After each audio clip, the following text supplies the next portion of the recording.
भोंदू अशोक खरातला सिद्धपुरुष म्हणणारा नामकरण आवारे शिर्डी पोलिसांच्या रडारवरती आलाय। भोंदू अशोक खरातचा हस्तक नामकरण आवारेची शिर्डी पोलिसांकडून चौकशी सुरू आहे। जगदंब पतसंस्थेच्या व्यवहारांबद्दल नामकरण आवारेंची चौकशी केली जाते। नामकरण आवारे सिन्नर इथल्या जगदंब पतसंस्थेचा संस्थापक आहे आणि याच पतसंस्थेत अशोक खरातचे 32 खाती आहेत आणि या खात्यांमधून कोट्यवधींची देवाणघेवाण झाल्याचा संशय आहे। हा नामकरण आवारे नेमका कोण आहे? सिन्नर सहकारी औद्योगिक वसाहतीचा तो चेअरमन आहे। जगदंब पतसंस्थेचा नामकरण आवारे चेअरमन असल्या कारणानं ही चौकशी केली जाते। अशोक खरात देखील काही काळ पतसंस्थेचा संचालक होता। शिवनिका संस्थांमध्ये आवारे महत्त्वाच्या पदावर होता। नामकरण आवारे अशोक खरातची 1999 पासून ओळख आहे आणि मंदिर उभारणीत देखील नामकरण आवारेचा सहभाग असल्याचं कळतंय। अधिक माहिती आपण जाणून घेणार आहोत। आमचे प्रतिनिधी हरीश दिमोटे आपल्या बरोबर आहेत। हरीश, जेव्हा नामकरण आवारे आणि भोंदू अशोक खरात यांचा संबंध लावण्याचा प्रकरण समोर आलं त्यावेळी मात्र त्यांनी साजूकपणे माध्यमांशी बोलताना सांगितलं की आमचा फार काही संबंध नाहीये, पण आता एक एक खुलासे होताना दिसतात। काय माहिती?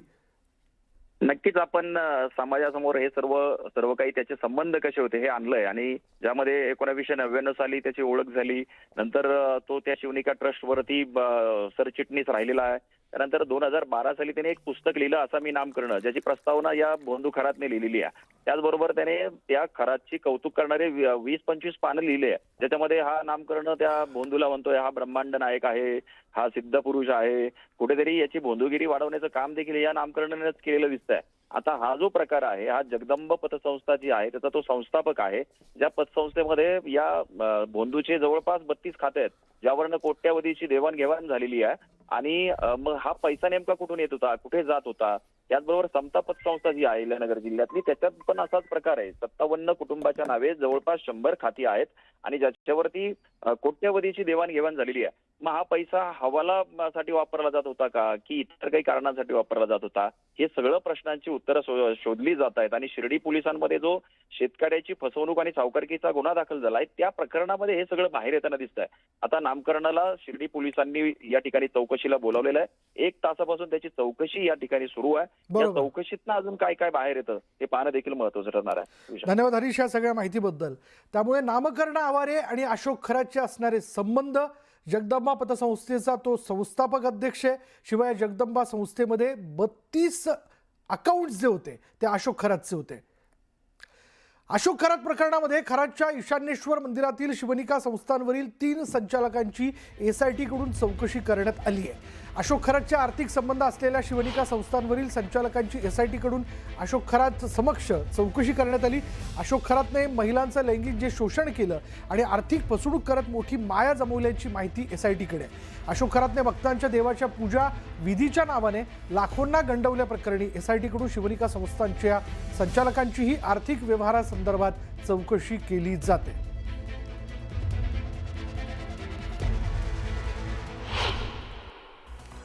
शिवनिका संस्थांवरचे म्हणजे जे बिरगावमध्ये त्याचे आजीमाजी विश्वस्त कोण आहेत बघा। यामध्ये अशोक कुमार एकनाथ खरात जो स्वतः अशोक खरात तो संस्थापक आहे, शिवाय अध्यक्ष, स्वयंघोषित कॅप्टन तथा अंकशास्त्रज्ञ, शिवाय दुसरं नाव आहे माजी उपाध्यक्ष राजेंद्र भागवतराव घुमरे यांचं, जे सिन्नर पंचायत समितीचे माजी उपसभापती पण आहेत। पुढलं नाव येतं जे विद्यमान संचालक आहेत डॉक्टर जितेंद्र गणपतराव शेळके यांचं, जे शिर्डीतील मोठं प्रस्थ आहे, शिवाय उपाध्यक्ष आहेत।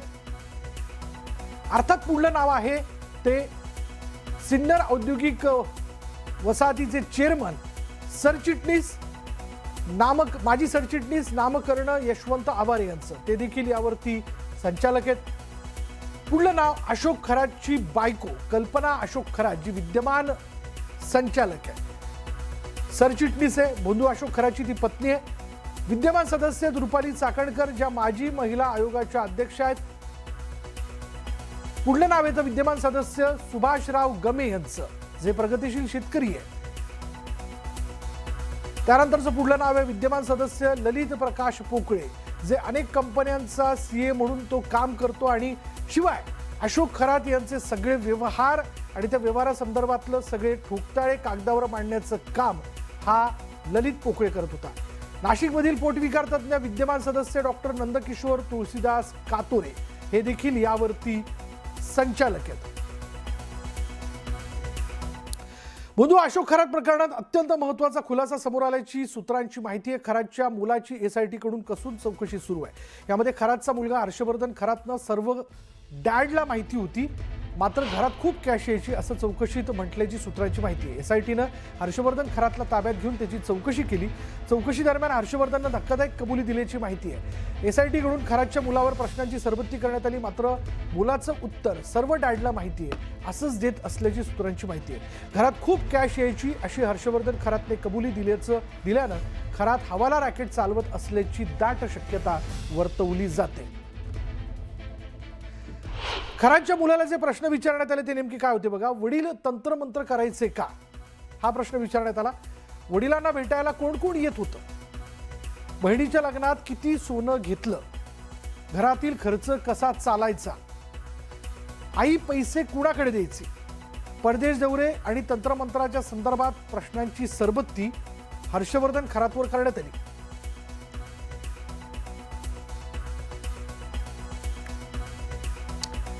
अधिक तपशील आपण जाणून घेणार आहोत. आमचे प्रतिनिधी लक्ष्मण खाटोळ आता एक क्षणाला आपल्या बरोबर आहे. लक्ष्मण, SITने नाशिकमधल्या खरातच्या बंगल्यावरती जाऊन कल्पना खरातला खरं तर त्यांना ताब्यात घ्यायचं होतं, पण हाती लागला हर्षवर्धन खरात, जो अशोक खरातचा मुलगा आहे.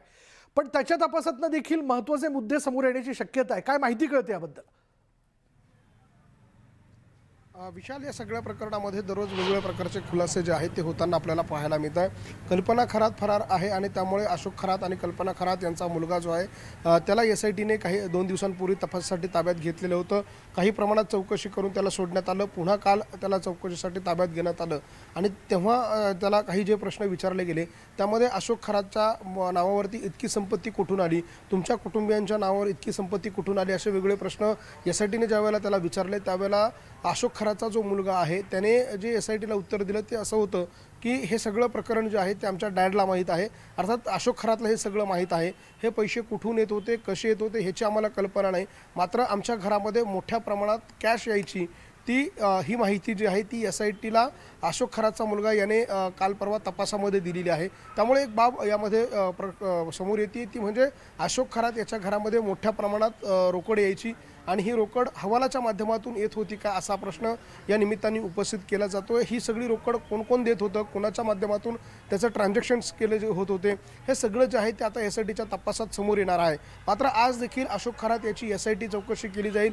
आज देखील अशोक खरात याला या सगळ्या प्रकरणात वेगवेगळे प्रश्न विचारले जातील. ज्या दुसऱ्या गुन्ह्यामध्ये त्याला पोलीस कोठडी मिळालेली आहे त्या दुसऱ्या गुन्ह्यामध्ये देखील त्याच्याकडनं अधिकची काही माहिती मिळते का हे बघणं महत्त्वाचं असणार आहे. कारण आता अशोक खरातला ज्या गुन्ह्यामध्ये ताब्यात घेतलेला आहे तो लैंगिक शोषणाबरोबरच गर्भपाताचं प्रकरण आहे आणि महिलांना वेगवेगळ्या प्रकारचे औषधं पाजून त्यांचा गर्भपात करणे अशा स्वरूपाचं ते गुन्हा आहे.